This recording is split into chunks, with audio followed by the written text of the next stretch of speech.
What's going on YouTube? Alex here. Today I'm going to be talking about how to actually teach yourself how to code. We're going to talk about what language you should be learning first and also how to actually go about learning that. If you're new here, consider subscribing and dropping a like to help out the YouTube algorithm. Alright, let's get into it.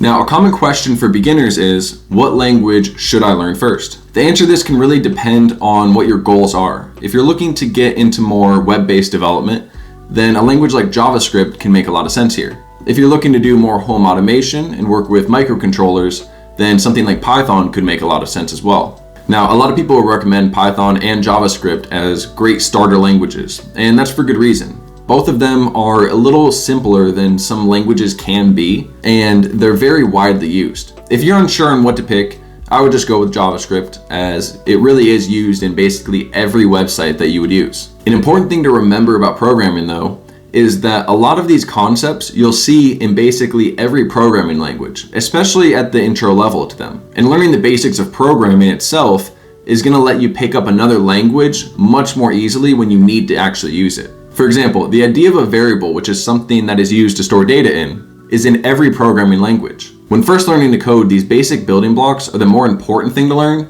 not really the language itself.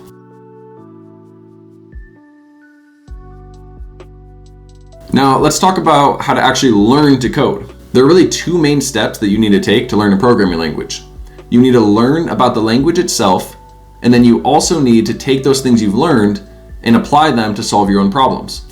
Let me explain what I mean. For the first part of this, you should use an online resource such as Codecademy, Udemy, a YouTube series, or anything similar to kind of learn the basic building blocks of the language. You'll learn important building blocks that you'll then be able to use on your own projects. This is a really important first step, and it should feel very guided. Being told almost exactly what to type is perfectly fine here. Now, this works great to learn those basic building blocks early on, but the most important thing you need to do is to make stuff. Anything. Just stuff. I'll give you an example of what I mean in a minute here, but this project-based approach is going to help you solidify the things that you're learning and also teach you more things that these courses aren't going to teach you. Let me give you a simple example project that I did when I was first learning programming myself. I was going through tutorial series from the new Boston on C++. These tutorials were great for showing me the basics of the language. However, I wanted to see if I could make something myself. So I decided to make a simple calculator app.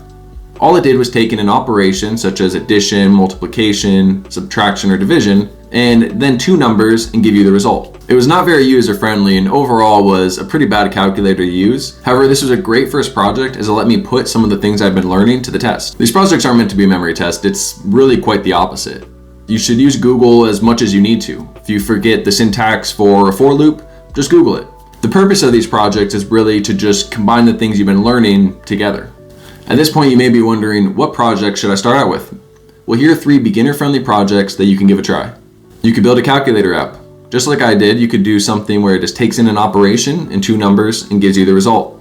You could build a simple rock, paper, scissors game. It just takes in a user choice and then compares it to a random computer choice and gives the result. You could also build a chatbot, something that takes in a user sentence and then gives back a random sentence from a list that you've already given it. Now, some of these may sound simple or difficult depending on the level you're currently at. However, the great thing about these projects is you can make them more or less difficult and really make them your own. For example, with the calculator, it could initially just take in the operation and 2 numbers all separately and give you the result. However, you could expand on this in the future to take an entire equation at once, or even give it a graphical interface with buttons to enter in your input. You get the point. You can expand on these to whatever level you'd like.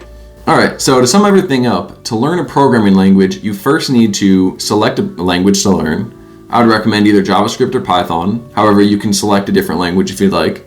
You need to follow a guided series on actually learning this. I'd recommend something from Codecademy or Udemy or a YouTube series. And then you also need to make your own projects using this language. And this is really going to help you solidify what you've been learning so far. Alright, that's going to do it for this video. Let me know what projects you're planning on doing in the comments below. Until next time, thanks for watching.